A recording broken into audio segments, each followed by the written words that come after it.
हम अक्सर हमेशा अपनी बुराई छुपाकर अपनी अच्छाई का ही प्रदर्शन करते रहते हैं। बुराई तो बताते नहीं और बुराई को ढकने के लिए हम खुद की अच्छाई और दूसरों की बुराई करते रहते हैं। दूसरों पर इल्जाम लगाते हैं। ऐसा क्यों?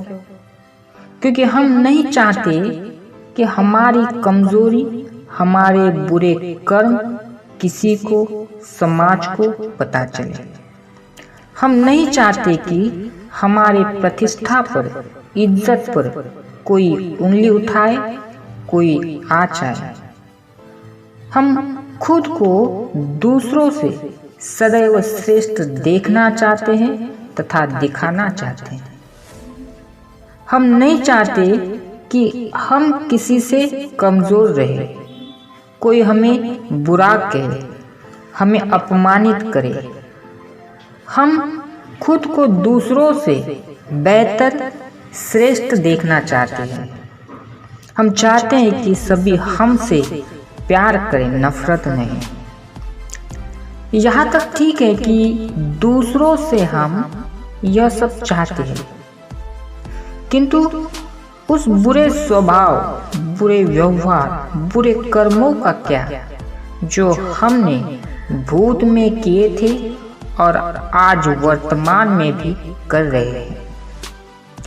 विषय यह है कि हमें हमारे बुरे कर्म, बुरे विचार तथा बुरे व्यवहार का एहसास होता है,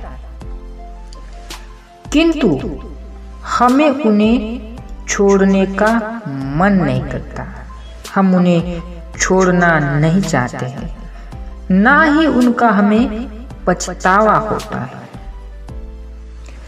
हम दूसरों को खुद से बुरे, कमजोर और खुद को दूसरों से श्रेष्ठ साबित करने के लिए, दिखाने के लिए दूसरों में हमेशा दोष, कमियां, बुराइयां निहारते रहते हैं, ढूंढते रहते हैं। जब किसी में बुराई, दोष हमें नजर आता है, उसकी कमजोरी हमें पता चलती है, तो हम उस व्यक्ति की तरफ हीन भावना से देखने लगते हैं। उनका मन ही मन में बेवजह तिरस्कार करने लगते हैं। हालांकि दोष निकालना मन का दोष है, जिसे प्रदोष वृत्ति कहते हैं, और ना ही किसी के प्रति हीन भावना रखने से, बेवजह किसी का तिरस्कार करते रहने से हमें मानसिक सुख, शांति मिलती है, ना ही हमें कोई धन मिलता है। बल्कि उल्टा क्लेश, ईर्ष्या, तिरस्कार, द्वेष, क्रोध, मतभेद, प्रदोष वृत्ति, यह सभी मन के दोष जागृत होकर हमें दुख पहुंचाते रहते हैं। एक बात का मैं यहाँ अवश्य जिक्र करूंगा कि आपको अपनी इज्जत, प्रतिष्ठा महत्वपूर्ण लगती है, तो क्या दूसरों को नहीं लगती? क्या दूसरों को नहीं लगता कि उनके इज्जत, प्रतिष्ठा पर कोई कीचड़ ना उठाए, आँच ना आए? आप किसी की बदनामी करने के लिए, प्रतिष्ठा, इज्जत पर कीचड़ उठाने के लिए, बुराई करने के लिए, दोष निकालने के लिए उतावले रहते हो। क्या आप में बुराई नहीं है जो दूसरों की बुराई हमेशा खुदेरते रहते हो? क्या आप किसी से भी कमजोर नहीं हो जो दूसरों की कमजोरी पर हंसते रहते हो? क्या आपसे कभी कोई काम गलत नहीं हुआ? क्या आप में दुर्गुण नहीं है, सद्गुण ही है? क्या आप परिपूर्ण सद्गुणी, सत्कर्मी और सर्वगुण संपन्न हो, जिस कारण आपने हमेशा के लिए दूसरों में कमियां, कमजोरी, दोष, गलतियां ढूंढते रहने का ठेका लेके रखा है। जब कोई आपके अपमानित होने पर, आपकी मानहानि होने पर हंसता है तो क्या आपको दुख नहीं होता? मतलब आपकी प्रतिष्ठा है, आपकी इज्जत है। और दूसरों की, जब आप दूसरों की बुराई, चेष्टा, अपमान, बदनामी करने के लिए उतावले होते हो, आप उन पर हंसते हो, उनके कमजोरी का मजाक उड़ाते हो, कमजोर व्यक्ति पर दबाव डालते हो, उन्हें धुतकारते हो, तो आपको अच्छा लगता है, खुशी होती है।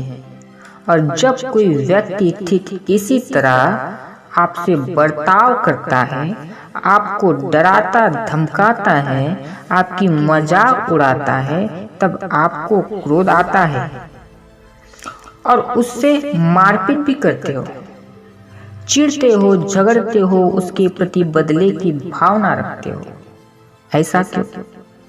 और अगर सामने वाला आपसे बलवान, अमीर और आपसे भी दुष्ट व्यक्ति निकला तो उसने भी आपके साथ वैसा ही किया तो किसे पता वो शक्ल से कमजोर और गरीब है, किंतु अक्ल और दिल से कैसा है। अगर वह आपसे भी हिंसक और निर्दय निष्ठुर निकला तो फिर क्या करेंगे? गर्व से हम खुद को भी बहुत बड़े ज्ञानी, अनुभवी, सुशिक्षित और समझदार समझते हैं। तो फिर यह हमारा जो ज्ञान है, अनुभव है, समझदारी है, क्या घास खाने गया? ध्यान रहे, किसी की बुराई करने से, किसी को नीचा दिखाकर, किसी में दोष निकालकर, किसी को अपमानित करने से हम स्वयं अपनी ओर मुसीबतों को आमंत्रित करते हैं। हमारा ऐसा बर्ताव हमारा बहुत सा नुकसान कर सकता है, बहुत बड़ा नुकसान कर सकता है। ऐसे बर्ताव से हम स्वयं हमारे अपने शत्रु को जन्म देते हैं, जो हमारे लिए जानलेवा साबित हो सकते हैं। ऐसे बर्ताव का परहेज करना, हमेशा के लिए छोड़ देना ही हमारे सेहत, परिवार, इज्जत तथा प्रगति के लिए बेहतर है। और इसी में अच्छी समझदारी और सच्ची बुद्धिमानता है।